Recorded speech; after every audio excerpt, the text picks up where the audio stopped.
I've debated posting this because, honestly, I still feel guilty about how it ended. It makes me sound paranoid. This happened last year when I was finishing up my degree at a university in the Pacific Northwest.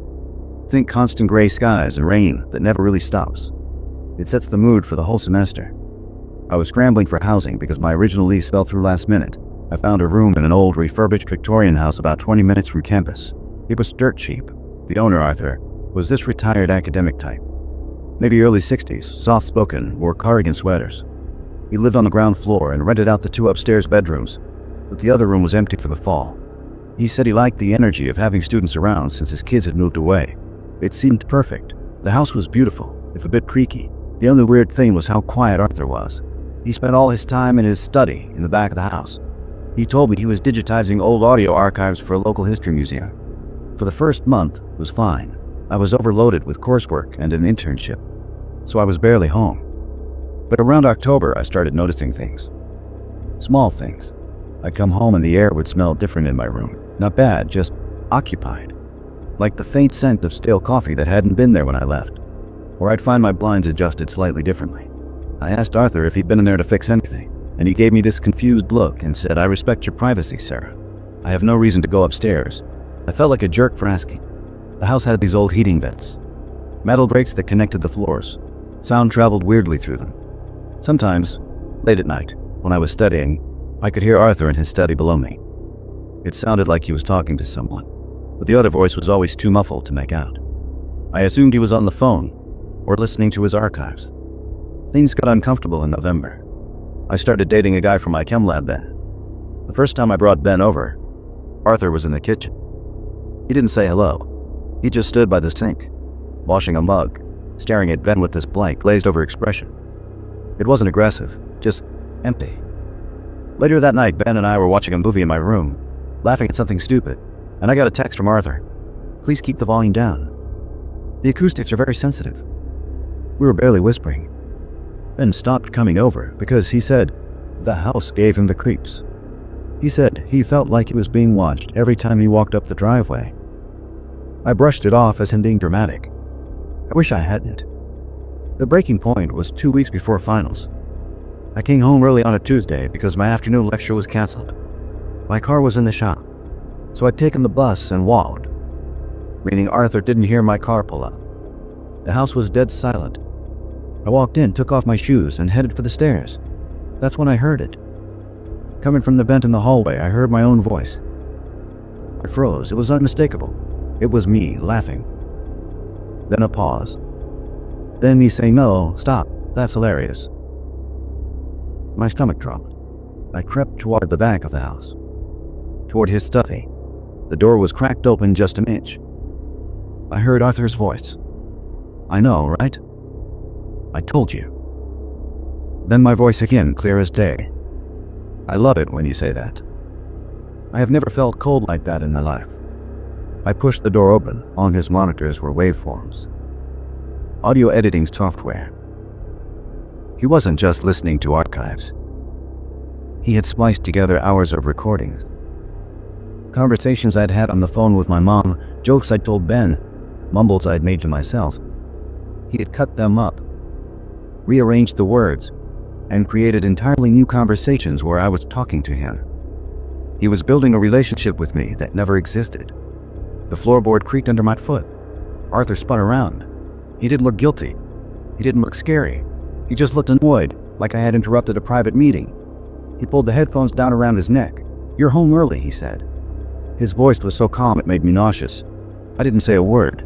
I turned around, ran out the front door, and sprinted 3 blocks to a coffee shop. I called my dad, shaking so hard I dropped my phone twice. The police couldn't really do much. Technically hadn't threatened me, and since it was a shared living space, the laws about recording were murky in our state. They just told me to move out. I went back with my dad and 2 of his friends to get my stuff the next day.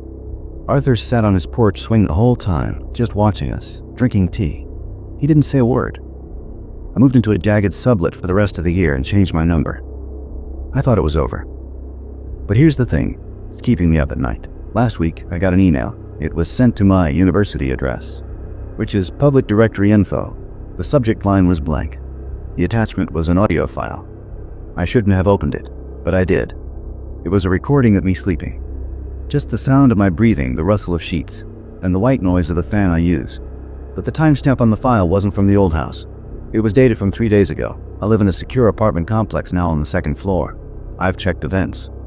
I've checked the windows. I can't find anything. But I know what I heard. Someone is listening, and I don't know where the microphone is. My name is Chloe. I'm 24, and for the last 6 months, I've been renting a converted studio above a detached garage. It's on a property just outside Bend, Oregon, owned by an older couple, the Wilsons, who live in the main house about 50 yards away. It's perfect for me. Quiet, affordable, and surrounded by ponderosa pines that smell like vanilla in the sun. But it's isolated. The driveway from the main road is a 1/4 mile long and gravel, and at night, the only light is the single bulb over my external stairwell. Last Tuesday, Mrs. Wilson knocked on my door in the morning. "Just a heads up, dear," she said, her breath misting in the cold air. "We're driving to Boise to see our granddaughter in a school play. We'll be back tomorrow evening. You'll have the place to yourself." She smiled, but I felt a little knot tighten in my stomach. I'd been alone overnight before, but never with them completely off property. The woods feel different when you're the only soul for half a mile. The day was normal. I worked from home, the weak winter sun sliding across my laptop screen. By 5 p.m., it was fully dark. The wind had picked up, a low, constant moan in the trees that made the bare branches scrape against the side of the garage. I made dinner, tried to watch a movie, but the noise was distracting. Every creak of the building settling. And this old garage creaked a lot, made my eyes start from the screen. I went to bed around 11, but sleep wouldn't come. The wind was relentless. I lay there, listening to it howl, telling myself it was just weather. Then I heard the first thump. It was solid, heavy, not a branch. It came from downstairs, inside the garage bay where the Wilsons kept their car, which was now gone. I froze, my ears straining. Maybe it was the old freezer they kept down there kicking on, but it was a distinct thud like a toolbox being dropped. I held my breath. Silence, except for the wind. I was just convincing myself I'd imagined it when I heard the second sound. A scrape. Metal on concrete. Slow. Deliberate. My heart was a trapped bird against my ribs. It's the wind, I thought. It's rattling something. But the logic felt thin. The garage door was shut. I'd seen Mr. Wilson lock the pedestrian door that led into it from the outside. Hadn't I? I slid out of bed, my feet cold on the laminate floor. I didn't turn on any lights. I crept to the window that overlooked the driveway and the dark shape of the main house. Nothing. Just the swaying shadows of trees in the gale. Then, a flicker of movement near the base of my external stairs. A shape, darker than the surrounding night, ducking out of view behind the railing. Panic, cold and sharp, shot through me. Someone was down there. I stumbled back from the window, my mind racing. My phone was on the nightstand. I could call 911. But what would I say? I heard a noise. I saw a shadow. They'd take half an hour to get here.